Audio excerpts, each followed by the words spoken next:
hoje vamos compreender um pouquinho sobre os aspectos introdutórios da psicologia da personalidade.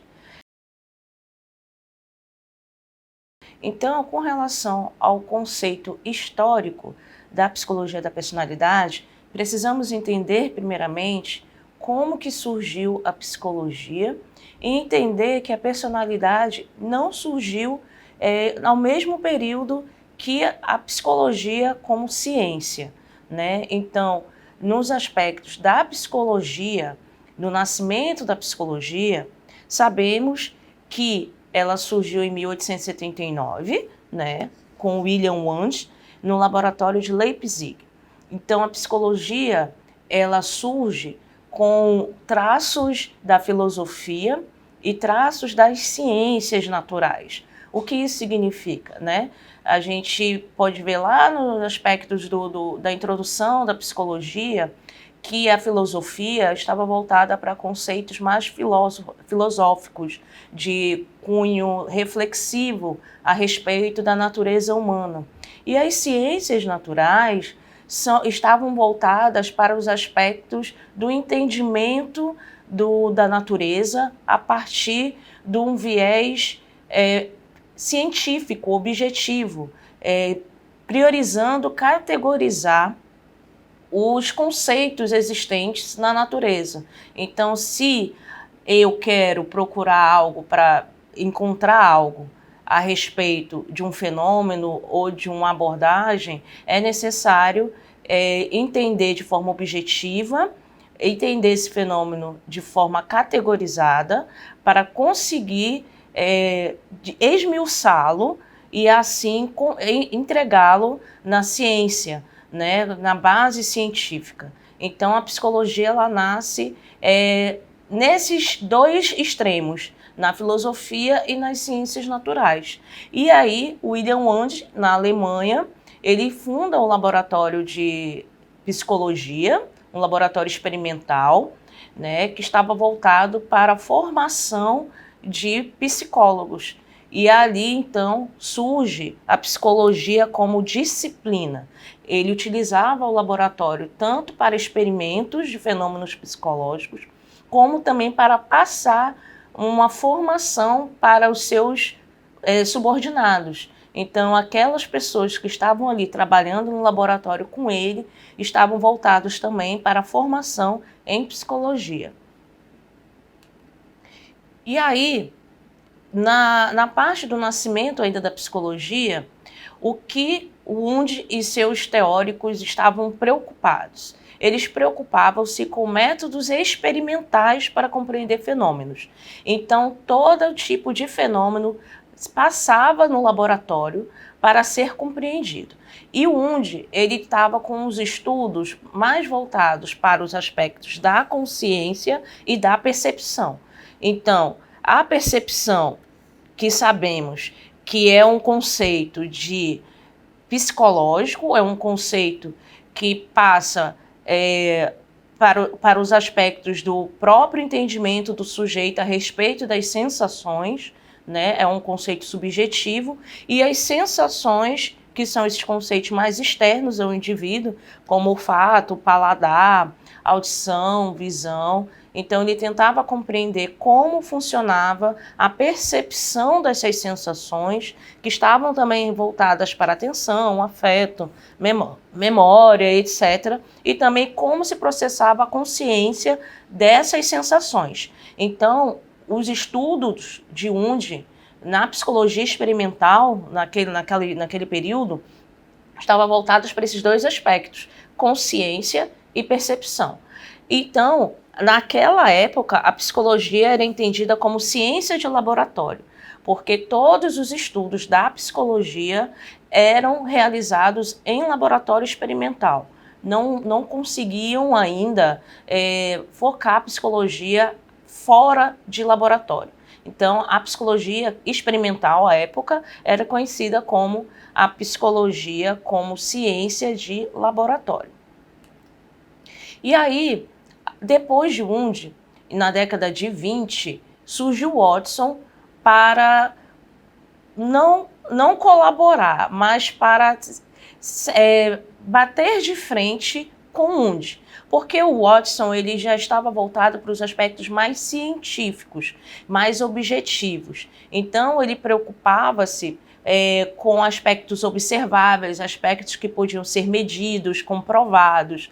E com os estudos da consciência e da percepção de Wundt, não era possível realizar esses estudos com base em previsibilidade, em medições concretas. Então, Watson, com essa preocupação de realizar estudos que pudessem ser evidenciados cientificamente, preocupando-se com esse aspecto da ciência da natureza, da ciência positivista, que era muito forte naquela época, ele funda o behaviorismo.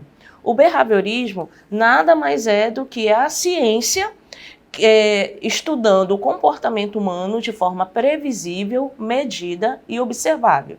Então, tudo que seria visível, medido e controlado, o Watson ele conseguiu estudar através do behaviorismo, né?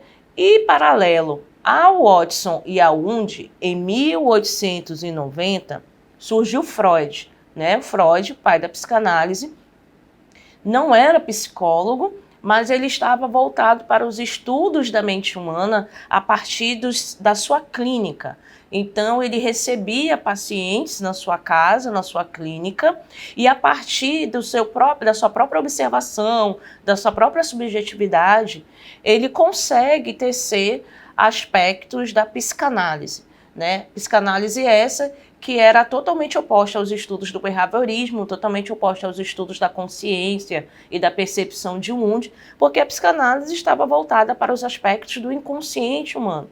Então, aspectos esses que não conseguiam ser visíveis, não conseguiam ser previsíveis, não conseguiam ser medidos, controlados. O inconsciente é um aspecto que não é controlável nem ao próprio sujeito. Então, assim, era totalmente oposto a essa preocupação da ciência behaviorista de Watson. Então, ele não focava nesses procedimentos visíveis e controláveis que Watson tanto se preocupava para fincar a psicologia como ciência. Então, foi uma revolução na psicologia na época, com o nascimento da psicanálise, que foi totalmente contra, né, a cientificidade no sentido de ter medidas controláveis, de ter aspectos delimitados, de ter aspectos gerais, generalizáveis, e foi totalmente contra com essa tentativa de Watson e de outros teóricos para afincar a psicologia como ciência, né, de estar relacionada com as ciências naturais, ciências da natureza. Então, os estudos de Freud estavam voltados para o inconsciente, né? Ele não tecia tanta preocupação com os aspectos conscientes como Wundt, e ele não tinha preocupação com controle de comportamentos, com previsibilidade de comportamentos, conforme o Watson. E aí, a psicologia da personalidade como uma disciplina isolada só vai surgir lá em 1930, com Golden Allport, que é um teórico também da personalidade. E a herança histórica da psicologia, a partir desse viés do nascimento da psicologia através de Wundt, com o behaviorismo de Watson, com a psicanálise de Freud e com outros teóricos que foram surgindo paulatinamente, corroborando com os achados de Watson ou com Freud, ou fazendo até uma junção dos dois, surgiram assim os diversos teóricos que hoje a gente conhece, né, que todos eles procuram estabelecer teorias psicológicas para explicar o comportamento humano. Então, cada uma dessas teorias, com base nos próprios conceitos da pessoa do teórico, procuravam entender como funciona a personalidade e comportamento humanos. Mas isso não quer dizer que um teórico esteja errado e o outro esteja certo. apenas que são tratativas, são entendimentos voltados para essa psicologia, para essa teoria específica, para a compreensão da personalidade. Então, alguns podem estar voltados para os aspectos do comportamento, como o Watson, outros para os aspectos inconscientes da psicanálise, outros fazem essa junção dessas duas teorias, outros vão contra o behaviorismo e contra a psicanálise, fazendo uma evolução das teorias, que a gente vai verificar isso. Então, cada um desses teóricos estudaram de uma forma diferente. Mas é possível entender a ênfase de cada um desses teóricos e categorizar essas teorias. Então, alguns, apesar de ter conceitos diferentes entre si, podem estar voltados para conflitos internos, conflitos inconscientes. Outros estão voltados para os comportamentos observáveis. Outros estão preocupados com traços característicos de personalidade. E assim sucessivamente. Cada teórico tem uma ênfase específica na sua teoria.